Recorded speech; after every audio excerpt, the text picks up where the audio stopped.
नमस्कार दोस्तों, आज मैं आपको दशा माता के व्रत में सुनी जाने वाली गणेश भगवान की कहानी सुनाने जा रही हूँ। प्रेम से बोलिए गणेश भगवान की जय हो, दशा माता की जय हो। एक समय की बात है, एक गांव में एक किसान था। उसकी दो बेटियां थीं, कमला और बिमला। कमला की शादी अमीर परिवार में हुई थी, पर बिमला की शादी गरीब परिवार में हुई थी। अमीर होने के कारण कमला घमंडी हो गई थी। उसने बिमला को अपने घर पर काम पर रख लिया। बिमला उसके घर का सारा काम करती और बदले में कमला उसे बचा हुआ खाना दे देती थी। बिमला सीधी साधी थी, नेम धर्म से रहती थी। बिमला गणेश भगवान का नित्य नियम भी निभाती थी। वह जो भी खाना लाती उसको पहले गणेश भगवान को भोग लगाती, उसके बाद ही वह खाती या अपने परिवार को देती थी। एक दिन कमला के घर में खाना नहीं बचा। बिमला ने जंगल से कुछ आंवले तोड़े, उसे उबालकर उसने पहले गणेश भगवान को भोग लगाया, फिर बचा हुआ खाकर सो गई। उसी रात गणेश भगवान ने उसकी भक्ति की परीक्षा लेनी चाहिए। उन्होंने एक बूढ़ी औरत का भेष बनाकर बिमला के घर का दरवाजा खटखटाने लगे।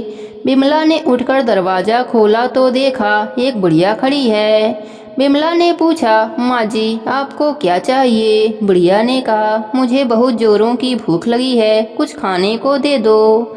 बिमला ने कहा, माँ जी मैं बहुत गरीब हूँ, खाने को कुछ भी नहीं है, बस उबले हुए आंवले रखे हैं, आप खाएंगी? गणेश भगवान बुढ़िया माई के रूप में बोले, हाँ लाओ। तब बिमला ने भोग में चढ़ाए हुए आंवले बुढ़िया माई को खाने के लिए दे दिया। खाने के बाद बुढ़िया माई घर जाने में असमर्था दिखाई। तब बिमला बोली, आप चिंता मत कीजिए, आज आप यहीं पर सो जाइए, कल सवेरे चले जाना।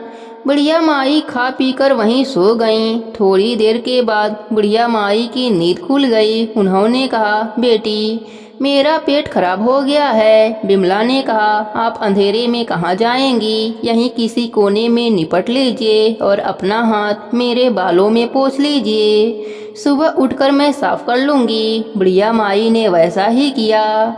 जब सुबह हुई तो बुढ़िया माई वहाँ नहीं थी। बिमला को लगा शायद मैंने सपना देखा होगा। ऐसा सोचकर वह नहाने के लिए तालाब की ओर चली गई। जब वह नहाने लगी तो उसके बालों में से सोना झड़ने लगा। आसपास के लोग देखकर हैरान हो गए। अब बिमला को रात की बात याद आई। वह दौड़ी दौड़ी घर आई। घर आकर उसने देखा कि घर के अंदर चारों ओर सोने के सिक्के बिखरे पड़े हैं। वह खुश होकर गणेश भगवान की जयकारा लगाने लगी। उसने अपने बेटे को मौसी के घर से तराजू लाने के लिए भेजा। उसका बेटा मौसी के पास जाकर तराजू मांगने लगा। मौसी ने पूछा, तराजू का क्या करेगा?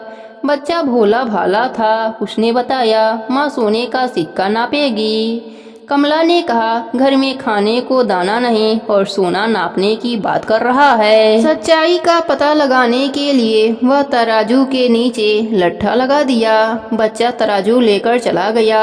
जब सोना नापने का काम खत्म हो गया तो तराजू मौसी को लौटाने आया। कमला ने तराजू को उलट पुलट कर देखा तो उसके पीछे एक सोने का सिक्का चिपका हुआ मिला। वह हैरान हो गई और उसे विश्वास हो गया कि बिमला बहुत ही धनी हो गई है, इसलिए काम पर भी नहीं आ रही है। वह दौड़ी दौड़ी बहन के घर पहुंची और उससे पूछा, तुम्हारे पास इतना धन कहाँ से आया? बिमला सरल स्वभाव की थी। उसने सारी बातें अपने बहन को बता दिया। कमला को लालच आ गया।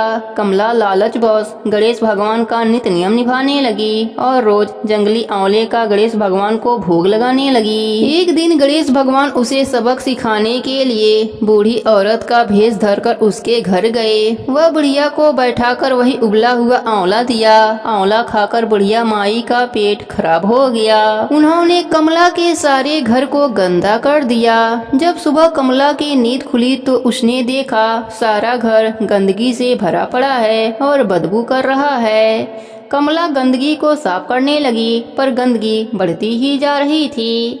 वह परेशान होकर बिमला के घर गई। उसने बिमला को सारी बातें बताई। बिमला ने कहा, तुम्हारे पास खाने का इतना सामान था, फिर भी तुमने उबले हुए आंवले गणेश भगवान को खिलाए। इसी कारण गणेश भगवान का कोप तुम पर हुआ है। कमला को अपने गलती का एहसास हो गया। वह गणेश भगवान से क्षमा मांगने लगी। गणेश भगवान उसको माफ कर दिए और अपनी माया समेट लिया।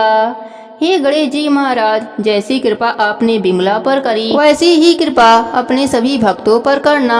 सबके व्रत को पूर्ण करना। कहानी अधूरी हो तो पूरी करना, पूरी हो तो मान रखना। प्रेम से बोलिए गणेश भगवान की जय हो, दशा माता की जय हो।